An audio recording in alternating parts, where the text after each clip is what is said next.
J'investis dans les cryptos pour être riche dans le futur. Paire de couilles dans le futal, ainsi soit-il. Mon bitcoin et mon couteau. J'ai un programme aujourd'hui. Salut Tropicoco. Et tu m'appelles coach, sensei, je ne sais pas. Je suis en même temps un apprenti. Un bon sensei doit également être un apprenti. Je sais pas comment on dit apprenti en japonais. Bon, moi je vais démarrer, sinon je démarre jamais. Première nouvelle, alors je sais pas hein, si vous êtes sur Twitter. Et donc Elon Musk en a parlé. Les créateurs de contenu vidéo, mais pas seulement, aussi ceux qui écrivent, donc ceux qui font des tweets, pourront être rémunérés. Et apparemment il laisse entendre que ça sera mieux que sur YouTube. Donc ça veut dire que plus on aura d'interactions, plus on aura de visibilité, plus on aura de retweets, des likes ou des réponses à nos tweets, et peut-être qu'on pourra gagner un petit peu des sous et de l'argent comme ça. Et d'ailleurs peut-être, je sais pas hein, avec quel système, hein, mais peut-être que comme ça on pourra aussi, si on gagne suffisamment, ce sera sûrement des petites sommes hein, qu'on gagnera quand on n'a pas beaucoup de visibilité, mais peut-être que quand on commence à avoir pas mal de visibilité, bah le fameux sticker bleu, la pastille bleue qui valide et qui nous certifie, effectivement si on commence à avoir un peu de visibilité et faire de l'interaction, générer un peu de revenus, bah les comptes les plus en vue pourront facilement se payer la pastille bleue quoi. Donc voilà pour le premier point. Bon, je sais pas s'il y a forcément des avis là-dessus, hein, parce qu'il n'y a pas forcément à en avoir, mais s'il y a de l'argent à prendre, je pense que tout le monde sera d'accord et sera content. Si, on va reparler un petit peu de FTX, juste pour dire, parce qu'en fait les vidéos, je les mettrai ensuite sur YouTube, donc ça fait en même temps un peu des informations, des actualités, parce que tout le monde ne va pas sur Twitch, et d'ailleurs c'est dommage, là si vous regardez sur YouTube, venez sur Twitch, comme ça il y a de l'interaction, c'est bien. Je fais ma pub au passage, abonnez-vous, vous connaissez la musique. Mais du coup, reparlons un petit peu de FTX. Bon, moi je fais pas de vidéo hein, à part entière dessus, je vais pas au fond du truc, mais c'est juste un petit peu de réflexion là-dessus, pour parler du fait que dans les médias on parle beaucoup de Bitcoin et des cryptos quand on parle de FTX, et ça vient un petit peu aussi nuire à l'image des cryptos en général et du Bitcoin, alors que ça n'a rien à voir. Okay, je regarde mon PC, pardon, ça me dit que l'économiseur de batterie, j'avais peur que ça me dise que ce soit pas branché la batterie, donc ça aurait été un problème si le live se coupait d'un coup, valait mieux que je vérifie. Donc dans les médias on dit un peu des conneries, bon ils vérifient pas trop quoi, et puis ils mettent un peu tout dans le même panier, ils vont vite, et c'est pas du tout des experts en crypto aussi. En fait FTX s'est donc effondré, alors que c'était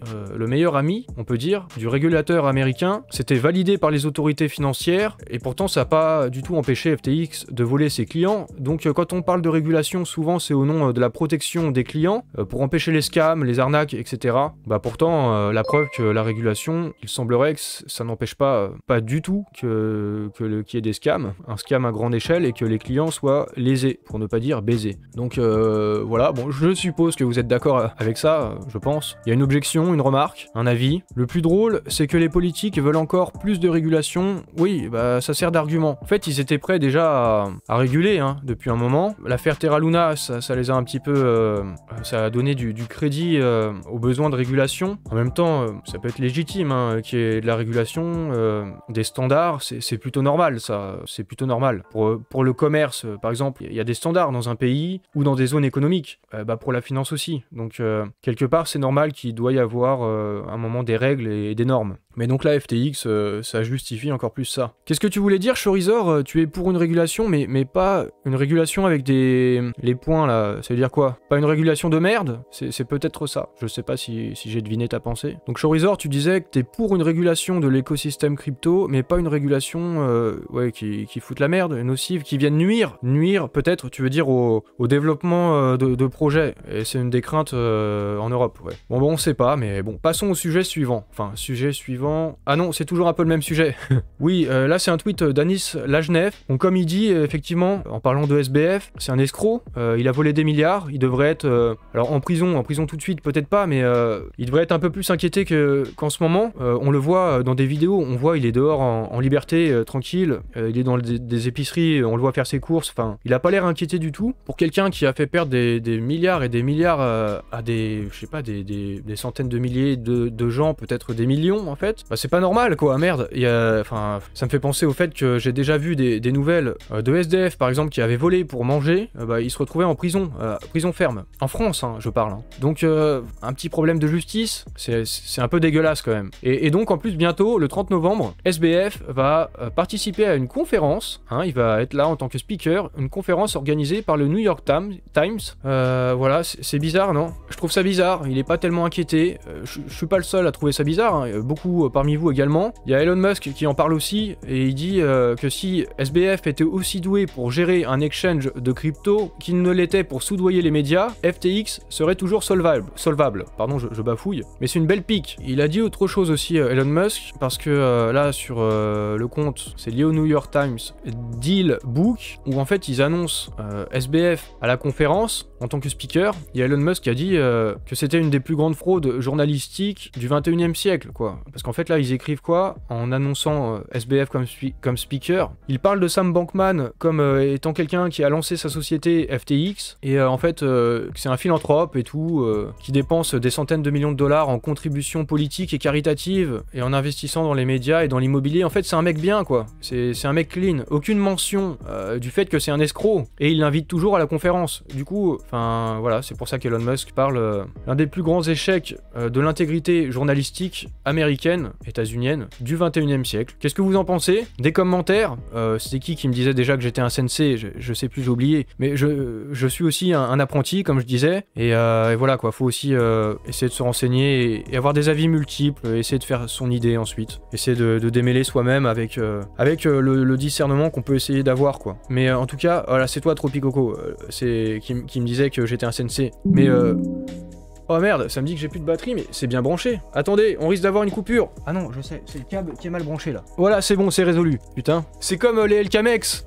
On en reparlera plus tard, mais les Elcamex doivent être chargés en énergie. J'espère que vous appréciez ma façon de rebondir. La batterie, voilà. SBF devrait ramasser la savonnette. Alors c'est une belle formulation. C'est vrai que c'est pas quelqu'un de très propre. On peut dire qu'il est pas très clean. Il finirait très mal, hein, je pense, en prison. De cette manière-là, à devoir ramasser la savonnette, je pense que c'est pas le profil à bien s'en sortir en prison. Enfin, je sais pas s'il y a un bon profil pour s'en sortir en prison, mais vous m'avez compris. Donc voilà, hein, je pense qu'on est une majorité d'accord pour dire que SBF est une enflure. Est-ce qu'il y a quelqu'un qui est d'un avis contraire? Ça peut être intéressant. S'il y a personne, je continue. Allez-y, il y a quelqu'un pour défendre SBF ou pas? Ose si tu es là, et s'il y a quelqu'un... Non, il y a personne apparemment. Bon bah, ça me fait peur, parce que si on est tous du même avis, faut faire attention à ça aussi, hein. C'est plutôt logique de penser que c'est un enfoiré. Du coup, on va continuer. Ah si, il y en a un? Non, bah oui.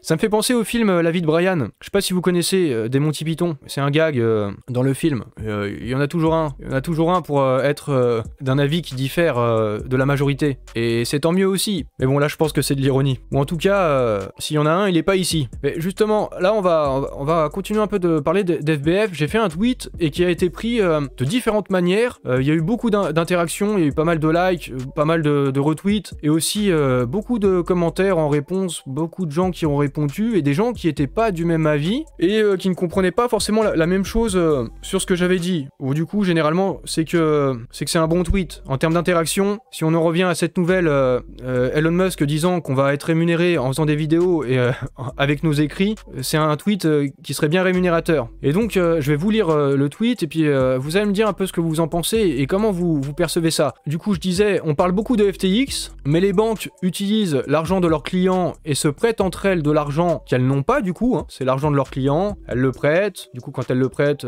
elles l'ont plus, elles empruntent à des banques qui elles-mêmes n'ont pas forcément vraiment cet argent, qui est à leurs clients, etc. Et donc, si tous les clients des banques, de toutes les banques, moi je dis, si tous les clients de toutes les banques veulent retirer leur argent, là, du jour au lendemain, l'argent ne sera pas là. Et donc, ce sera la merde. Et ce sera la merde à la FTX, en fait. Donc, je m'interrogeais, est-ce qu'il y a vraiment une grande différence avec FTX? Parce qu'on parle beaucoup de FTX, hein. Je disais aussi dans les médias traditionnels, on en parle aussi pour mal parler du Bitcoin et des cryptos dans leur ensemble, mais est-ce qu'il y a vraiment une différence avec le système bancaire? Du coup, ouais, J-Loco, tu dis, c'est exactement ça. Dans beaucoup de pays, quand il y a des crises, les banques gèlent les comptes ou mettent une limite de retrait par semaine, comme au Liban par exemple. Donc c'est une façon de lock nos tokens fiat, quelque part.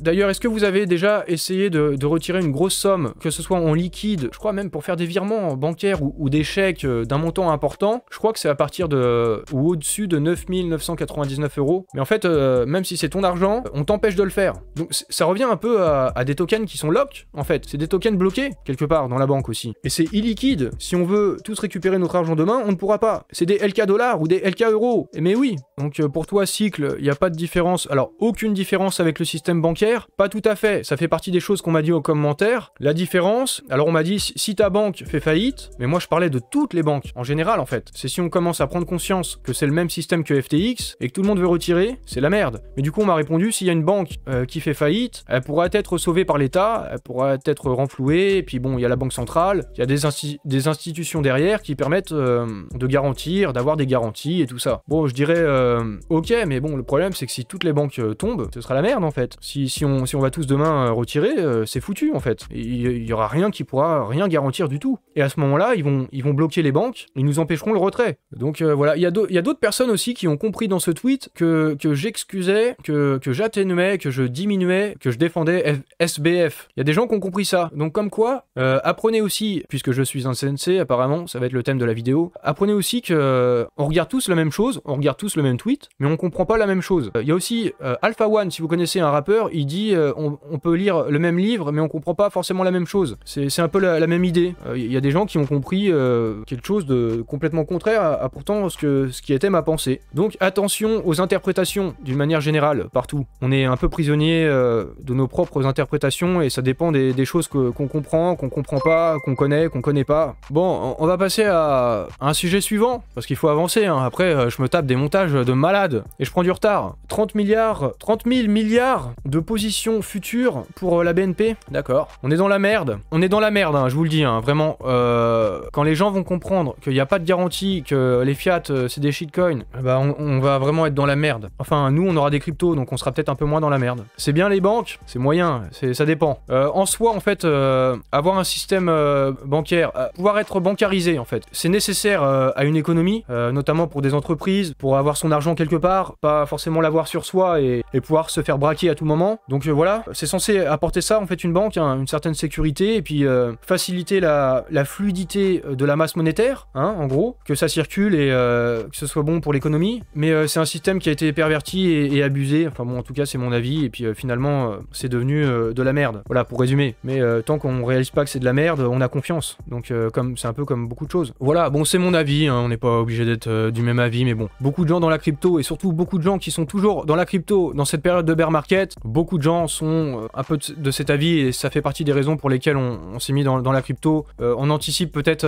on veut avoir de la résilience, quoi, on va dire. Puisqu'on parle de banques, les nouvelles banques aussi, ce sera les exchanges, les plateformes de crypto, comme Coinbase, et on a appris qu'ils holdaient 2 millions de bitcoins. Pas 2 millions de dollars en bitcoin, mais 2 millions de bitcoins. C'est 40 milliards, je crois, 39 milliards même, précisément. Ça fait qu'ils ont 10% de la supply totale, une supply totale de 21 millions de bitcoins, mais sachant qu'il y a peut-être 4 millions de bitcoins qui sont perdus à jamais, qui ont été perdus sur des wallets où on n'a plus les accès. Donc ça veut dire que en fait ça ferait même plus que 10% de la supply disponible. C'est énorme, ça en fait un acteur qui par ses actions peut faire varier les prix. Et là on parle pas des cryptos des clients qui sont sur Coinbase, on parle des fonds propres de Coinbase. Donc c'est absolument énorme. Si vous le saviez pas, sachez-le pour un peu savoir avoir une bonne représentation du marché et des différents acteurs. Je vais continuer, on va parler un peu de Vitalik. Il a fait quelques déclarations, il a parlé de la communauté Bitcoin, et ce qu'il dit là, c'est pas non plus totalement faux. Il a dit, de manière presque systématique, ils adoubent toutes les personnes riches et puissantes qui supportent Bitcoin. Bah, c'est pas totalement faux,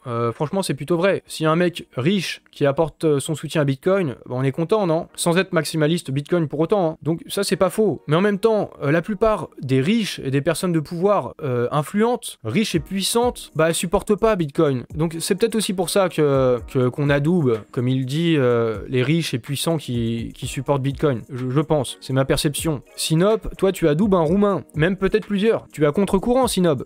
Mais peut-être pas pour longtemps, hein. Mais qui est ce Roumain? De qui parlons-nous? Il y en a peut-être plusieurs, hein. Il y en a même deux frères comme PNL, pour ceux qui ont la ref. Mais ouais, voilà, qu'est-ce que je disais, moi? Bon, c'était pas le sujet, on parlait pas de Benjamin, pas du tout. Il a dit d'autres choses, alors on va voir, vous me direz ce que vous en pensez. Il a parlé du Salvador, parce que là, récemment, j'en ai parlé avec vous, hein, dans mon dernier live, le président Nayib Bukele, il a parlé du fait de faire une sorte de DCA, même on avait dit que c'était un BCA, parce que c'est avec le Bitcoin, chaque jour, il achète un Bitcoin. Il a parlé un petit peu de ça, du coup, Vitalik, il a rebondi, Et il a parlé du Salvador, Vitalik. Il temporise les ardeurs au sujet du Salvador, parce que la nouvelle du BCA de Nayib Bukele, ça a été salué par les bitcoiners. Et il a dit, Vitalik, beaucoup de gens semblent oublier que le gouvernement de Bukele n'est pas le plus démocratique qui soit sur Terre. Ce gouvernement n'est pas le plus doué en ce qui concerne le respect de la liberté des individus. Alors, bon, on verra ce que vous en pensez. Moi, je peux vous dire un peu aussi ce que j'en pense. J'ai pas mal essayé de me renseigner, en fait, sur ce qui se passait au Salvador, sachant que je n'y suis pas moi-même, je n'y vis pas. Donc je peux essayer de percevoir, on reste sur la perception, encore une fois, mes apprentis. Donc j'essaye en fait du mieux que je peux avec les informations qui peuvent être disponibles sur internet, les choses qui se disent à droite et à gauche, les pour et les contre. Et bon, ma perception c'est quand même que même dans des sondages d'opinion faits par l'opposition, Nayib Bukele a un score énorme quoi, on pourrait dire un score de dictateur, du 80%. Mais du coup même dans des médias qui sont absolument indépendants de Nayib Bukele, des médias d'opposition, même dans ces médias-là, même dans ces sondages-là, tout le monde est obligé de reconnaître que sa politique a apporté de la croissance l'année dernière, l'année passée là, plus de tourisme, beaucoup moins de crimes, d'homicides. Effectivement, Sinop, il y a presque plus d'homicides.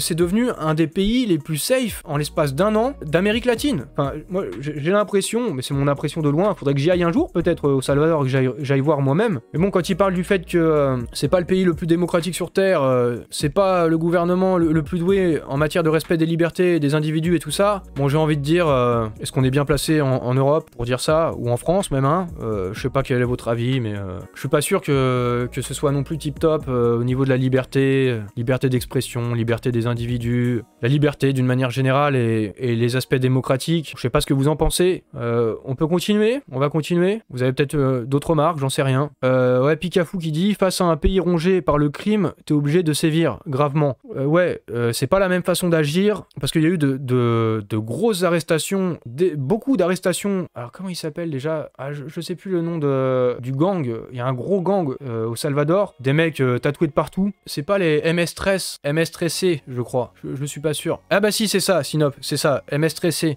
c'est ça. Voilà, c'est des gens armés, c'est des gens depuis qu'ils sont adolescents, ils se droguent et ils sont dans des états... On parlait de perception encore tout à l'heure, ça peut être encore un thème, je suis de nouveau le sensei. Quand vous baignez dans un environnement de violence, et souvent bah, les gens qui font partie de ces gangs, ils sont dans des environnements pauvres et violents, ils n'ont pas du tout la même perception de la vie, des choses, quoi, des rapports humains justement, et entre les gens. En fait, ils sont prêts à mourir à n'importe quel moment, c'est plus du tout des rapports normaux qu'on peut avoir, et la perception qu'on peut avoir en Europe. Du coup, les moyens mis en place sont aussi pas les mêmes. J'ai vu un reportage justement sur le Salvador et sur des membres de ces gangs qui parlaient, qui ont accepté de parler. Quand les mecs qui parlaient, vraiment, enfin, ils étaient là, ils disaient net, hein, ils sont prêts à mourir dans les 2 heures qui suivent, en fait. Ils boivent comme ça, ils sont prêts à faire une descente 2 heures après, quoi. Ils rigolent pas, quoi. Faut faire attention même à ce que tu dis avec eux, quoi. Donc voilà, c'est... Bon, est-ce que Vitalik Buterin, c'est le mieux placé pour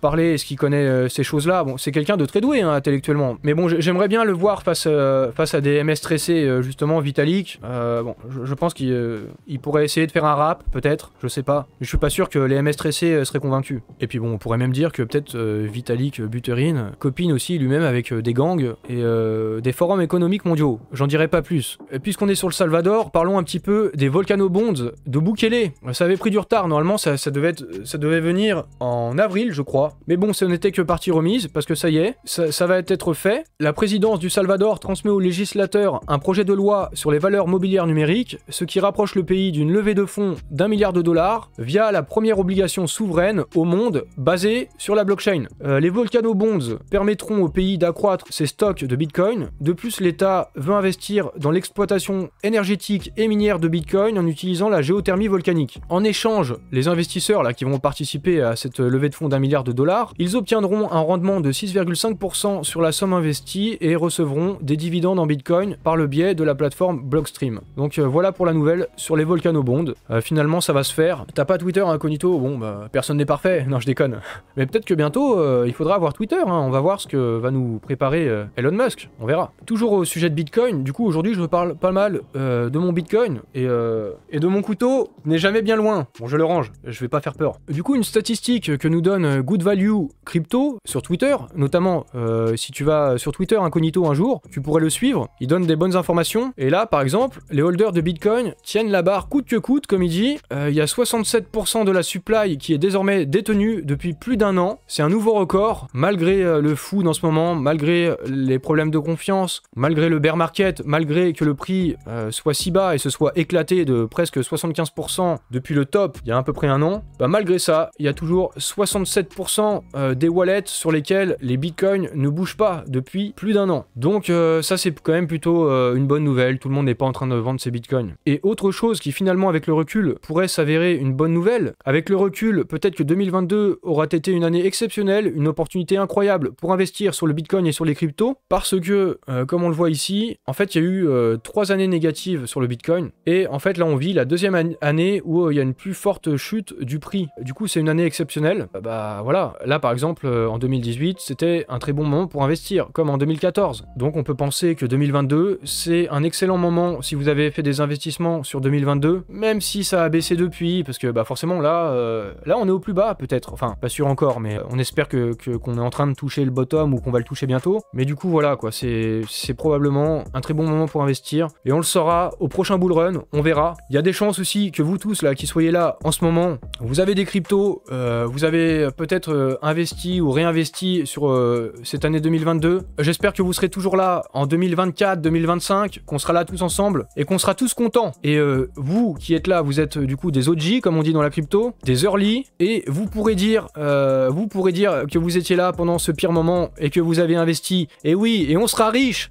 on espère, on sera riche. La retraite en 2024, on espère, ou un peu plus riche. Ah, incognito, tu es déjà riche? Ou un peu moins pauvre alors. Ça dépend dans quel sens on le prend, encore une fois, les perceptions. Décidément, j'ai un fil conducteur là. Donc maintenant, bah, en parlant de perception, quel fil conducteur? C'est incroyable, je m'étonne moi-même. Comme si j'avais pas préparé mon live. On va parler de votre perception au sujet du MEX 2.0 et du X-Exchange. Est-ce que vous êtes convaincu ou pas? J'ai fait un sondage sur Twitter, d'ailleurs incognito, si t'étais sur Twitter, tu aurais pu y participer, c'est dommage. Et donc, 29-30%, on va dire, 30% des gens sont convaincus par le MEX 2.0 et X-Exchange, 20% ne sont pas convaincus, et il y a quand même la moitié, 50% qui ne savent pas encore, et c'est on verra. Et bon, moi-même, je me classerais dans cette catégorie du on verra, parce que, en fait, alors on a compris, enfin j'espère que vous avez compris plus ou moins les règles, j'ai quand même plutôt dans l'ensemble, je pense que j'ai compris les règles, il vaut mieux, j'ai fait une vidéo d'explication dessus, mais malgré ça, je sais pas encore finalement vraiment ce qui va se passer, parce que je sais pas quel sera le montant des rewards, je sais pas quel sera le montant des multiplicateurs, des boosts d'APR. Alors je sais que pendant les 3 premiers mois, ce sera vraiment bien boosté, mais bah d'ailleurs, est-ce que même cette période des 3 premiers mois, est-ce que ce sera pas un trompe-l'œil qui nous permettra pas de savoir encore tout de suite quels seront vraiment les vrais rendements? Donc en fait, il est difficile de savoir si on va être gagnant ou pas. Bon, ça dépend aussi comment on perçoit ça, comment vous percevez les LKMEX. Est-ce que vous considérez que c'est votre argent? Bon oui, forcément ça l'est. Ou est-ce que c'est de l'argent vous avez pu générer par le farming, et quelque part est-ce que c'est du bonus? Mais en même temps, avec le MEX 2.0, il y aura la possibilité de unlock, de débloquer les tokens à n'importe quel moment et de les passer en EGLD si vous le souhaitez. Et votre bague de LKMEX, bah peut-être que vous préférez l'avoir en EGLD. Déçu par la V1 du LKMEX, c'est possible. Et dans ce cas-là, vous feriez partie des 20% qui peut-être vont vendre. Et dans ce cas-là, il y aura un dump. Et dans ce cas-là, il faut peut-être s'attendre, en tout cas sur le coup, à une baisse du prix. Alors cette baisse du prix, est-ce que c'est en même temps une opportunité pour les 30% de convaincus pour en racheter plus? Bon voilà, il y a plein de perceptions, il y a plein de façons de voir ça. On m'a déjà demandé c'est quoi ma stratégie en DM ou sur Twitter, mais je sais pas en fait. Franchement, je sais pas. Ça dépendra des APR, faudra voir ça, et on pourra peut-être pas s'en rendre compte tout de suite en fait. Faudra peut-être un certain temps, et peut-être qu'après un certain temps, après coup, si ce système fonctionne vraiment bien, s'il est vraiment avantageux, s'il y a de vrais bénéfices à bloquer du LKMex par rapport à quelqu'un qui vient sur l'exchange et qui farm normalement sans avoir de LKMex avec de l'énergie, bah peut-être que dans ce cas-là, il y aura de nouveau des gens qui vont racheter du MEX pour en faire du LKMex. En plus, on pourra s'attendre d'ici peut-être, allez, 6 mois, on peut espérer en tout cas que le marché crypto aille mieux. Donc il y aura une reprise, peut-être qu'il y aura moins de problèmes de confiance aussi, donc plus de gens qui vont acheter du MEX. J'en sais rien, c'est juste des possibilités. Et un autre point aussi qui, par contre, là, va être capital et qui pourra peut-être pousser les choses dans un sens ou dans un autre, c'est qu'il y aura X-World le 10 décembre. Et si vous remarquez bien, tout ça, ça va rentrer en vigueur sur le 8 et le 9 décembre en fait. C'est arrivé du LKMex, la possibilité de swap le 8 décembre. Juste avant, il y aura eu un vote de gouvernance, mais du coup, pour le 10 décembre, juste avant X-World, bah tout ça aurait été mis en place. Il y a un planning quoi dans ce projet. Et X-World, c'est prévu comme une démonstration aux yeux du monde, dans l'univers crypto et au-delà, dans le monde de la tech, pour faire une démonstration de force et des capacités de la blockchain. Et après ça, s'ils y arrivent, parce que ce qui est prévu, c'est de réunir 10 000 personnes en même temps, aujourd'hui, je vous dis, c'est considéré comme quelque chose d'impossible. Ethereum ne serait pas capable, loin de là, de le faire. Bon, Bitcoin, c'est pas la vocation de Bitcoin. Est-ce qu'il y a une autre crypto qui serait capable? Non, aujourd'hui, il y a aucune autre blockchain, aucun autre écosystème qui serait capable de le faire. Et donc, Multiverse en anglais, a posé ses couilles sur la table. Et ils ont dit, voilà ce qu'on va faire, on va vous montrer ça. On va vous montrer nos couilles, on va les poser sur le métaverse. Et après, si vous les trouvez sympathiques, venez poser les vôtres avec nous. Et dans ce cas-là, peut-être qu'il y aurait des gens qui vont acheter du MEX. Et voilà, en fait, c'est difficile de savoir. Il y a plusieurs façons de regarder ça, sachant qu'en fait, on sait pas. Tout ce qu'on peut faire, c'est essayer de comprendre au max les informations qui sont disponibles. Et après, on verra bien. Voilà. Si on prend en compte tout ce qui nous a été annoncé au X-Day, X-Portal, X-Fabric, X-Word, X-Spotlight, tous les X là, si on prend en compte tous ces produits-là qu'on devrait avoir d'ici les prochains mois vraiment disponibles, hein, c'est pas des... Là pour le coup, c'est pas des paroles on va le faire dans un horizon de temps, long terme, etc. Peut-être dans 2 ans. Là, Elrond, eux, ils ont dit, nous, on a une blockchain à l'échelle d'Internet, et vous allez voir. Et s'ils font effectivement cette démonstration, mais ils risquent d'avoir un afflux d'investisseurs, de liquidités, et en plus, c'est plutôt bien coordonné tout ça, parce que il va y avoir le lending et le borrowing qui va arriver à peu près en même temps sur la même période là avec Atom Protocol. Donc tout ça est bien ficelé quand même, hein. Il y a quand même une belle vision quoi, enfin je trouve. Bah, après on verra, hein. Tout dépend aussi de la démonstration de force, si elle a lieu ou pas, si ça capote ou pas. Mais bon, d'après ce qu'ils nous ont dit, ça va être spectaculaire tout ça. Donc je sais pas, quels sont vos avis sur tout ça, sur X-Exchange, sur le MEX 2.0. Dites-moi, et puis bah on va pas tarder à terminer le live, et ce sera un peu le débat de la fin, ou la fin du débat. En fait, je crois, là, si on était en bull run, avec les annonces qu'ils ont fait, et en fait, j'ai envie de dire, c'est tant mieux qu'ils l'ont fait maintenant, en plein bear market, peut-être au pire moment, c'est encore mieux, parce que ça nous permet d'acheter le GLD à un prix, mais tellement bas par rapport à ce que ce sera au prochain bull run. Enfin, je sais pas quel est votre avis, mais je pense, s'ils avaient fait ces annonces, je sais pas moi, vers septembre-octobre l'année dernière, ou alors en avril 2021, mais le prix, le GLD, il aurait été de plusieurs milliers de dollars, je pense, vraiment, hein, facilement. Du coup, merci SBF, ouais, merci de nous proposer un prix, de nous permettre d'avoir un prix si bas, et de nous enrichir au prochain bull run.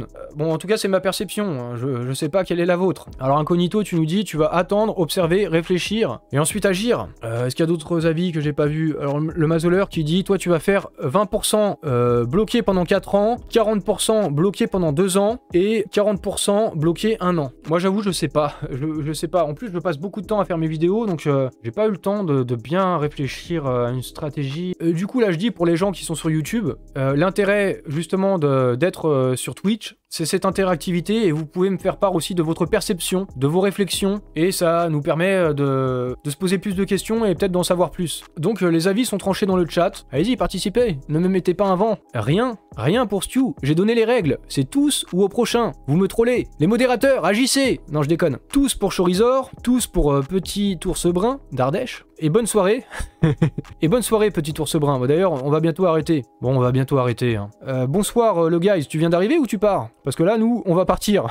Mais au pire, tu pourras regarder le replay. D'accord, nous avons nos réponses. Vous voyez, c'est digne d'intérêt de venir sur Twitch, vous qui êtes sur YouTube. Bon, ce sera le mot de la fin. Venez sur Twitch, venez vous abonner, mettez des likes et tout ça, activez les notifications, que ce soit sur YouTube, sur Twitch, même sur Twitter, vous pouvez activer les notifications si vous voulez. Donc voilà, on va se quitter là-dessus. Merci d'avoir été là, mes apprentis.